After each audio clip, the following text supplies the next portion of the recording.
নমস্কার সকলকেই। আমার পেছনে দেখতে পাচ্ছেন চা বাগান। হ্যাঁ, এই চা বাগানের প্রুনিং বা ছাঁটাই করতে হয় ঠিক অক্টোবর শেষে নভেম্বর থেকে।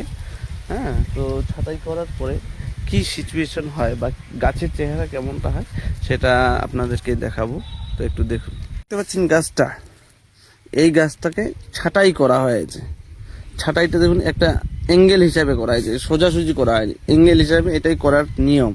তো এটা অক্টোবর থেকে নভেম্বর মাসের মধ্যেই করতে হয়। হ্যাঁ, এতটা হাইট মাটি থেকে জাস্ট 1.5 থেকে 2 ফিট হাইট হবে। আর প্রত্যেকটা ডাল কাটা হয়েছে, তবে এই একটা ডাল রাখা হয়েছে। দেখুন, এই গাছেও একটা ডাল রাখা হয়েছে। এটা গাছটাকে বেঁচে রাখার জন্য, কারণ এই গাছটা পাতায় খাদ্য তৈরি হয় আমরা সকলেই জানি। তো সেই কারণে এই গাছের একটা ডাল রাখা হয়েছে।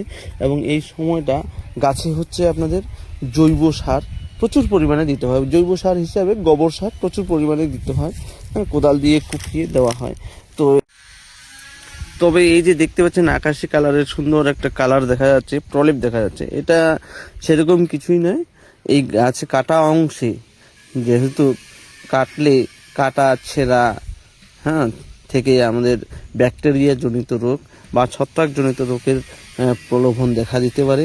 তাই সেই রোগ যেন না হয় তার জন্য এখানে কপার অক্সিক্লোরাইড 50% দ্রবণ মিশিয়ে একটা সুতির কাপড়ে সেই দ্রবণে চুবিয়ে জাস্ট এইভাবে ঘষে ঘষে লাগানো হয়েছে, কারণ এটা ছত্রাকনাশকের কাজ করবে। তো এটা রাখার পর কিছুদিন পর এই গাছের থেকে এই যে অঙ্কুর বেরোনো শুরু হয়েছে। এই যে দেখুন, অঙ্কুর বেরোনো শুরু হয়ে গেছে, কারণ এই সময়টা খাদ্য প্রচুর দেওয়া হয়। তো এইভাবে যারা চা বাগান করছেন, ছোট ছোট চা চাষিরা, তারা একটু খেয়াল করবেন। এই ছত্রাকনাশক অবশ্যই দেবেন, যেন গাছে কোনো রোগ জীবাণুর আক্রমণ না হয়।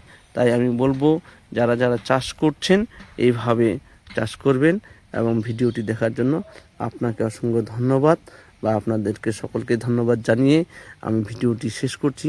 তবে হ্যাঁ, এই ভিডিওটি যদি ভালো লাগে তাহলে অন্যদের মাঝে একটু ছড়িয়ে দেবেন। ধন্যবাদ সকলকে।